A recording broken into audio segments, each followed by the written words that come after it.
সম্ভাব্য প্রধানমন্ত্রী যিনি হবেন আমাদের জনাব তারেক সাহেব, উনি আজকে প্রধান বিরোধী দলের যিনি প্রধান হবেন জামাত ইসলামীর আমির ডক্টর শফিকুর রহমান, তার সাথে সৌজন্য সাক্ষাৎ করতে আসছেন, একটা কার্টেসি ভিজিট করতে আসছেন। এটাকে আমরা ওয়েলকাম করি। আমি মনে করি এই ধরনের নিউ কালচার নিজেদের ভিতরে থাকাটা এটা একটা গুণগত পরিবর্তন। It's a good beginning.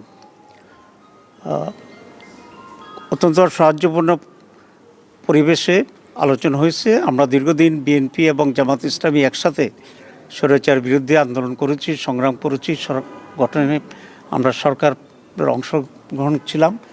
এখন একটা ফ্যাসিবাদের পতনের দুটি দল আলাদাভাবে নির্বাচন করেছি, কিন্তু আমাদের ভিতরে আমরা আশা করি মাধ্যমেই আগামী সময়গুলোকে আমরা রাষ্ট্র পরিচালনায় সরকার এবং বিরোধী দল সমন্বিতভাবেই আমরা দেশের জন্য কল্যাণমূলক কাজ করতে পারব। আমরা এই ব্যাপারে একমত হয়েছি যে সকলে মিলে একসাথেই একটা কনস্ট্রাকটিভ ফিউচার আমরা গ্রহণ করতে পারবো, একটি নতুন বাংলাদেশ আমরা গঠন করতে পারবো।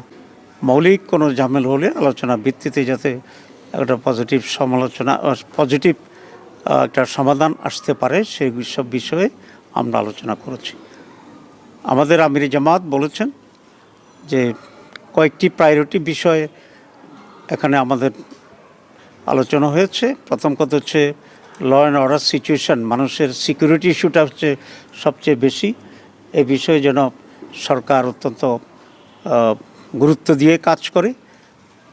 এরপরে ইকোনমির ব্যাপারে আমরা কথা বলেছি এবং বিশেষ করে জনগণের যে মৌলিক যে প্রয়োজনগুলো আছে, খাদ্য, বাসস্থান, এডুকেশন, এসব বিবেকেও অগ্রাধিকার পদ্ধতিতে যেন সরকার কাজে করে সে ব্যাপারে আমরা দৃষ্টি আকর্ষণ করেছি। It's a beginning. আমি মনে করি যে একটা মৌলিক কোয়ালিটেটিভ চেঞ্জ যাতে আমরা এদেশে পেতে পারি সে বিষয়েও আমরা দৃষ্টি আকর্ষণ করেছি।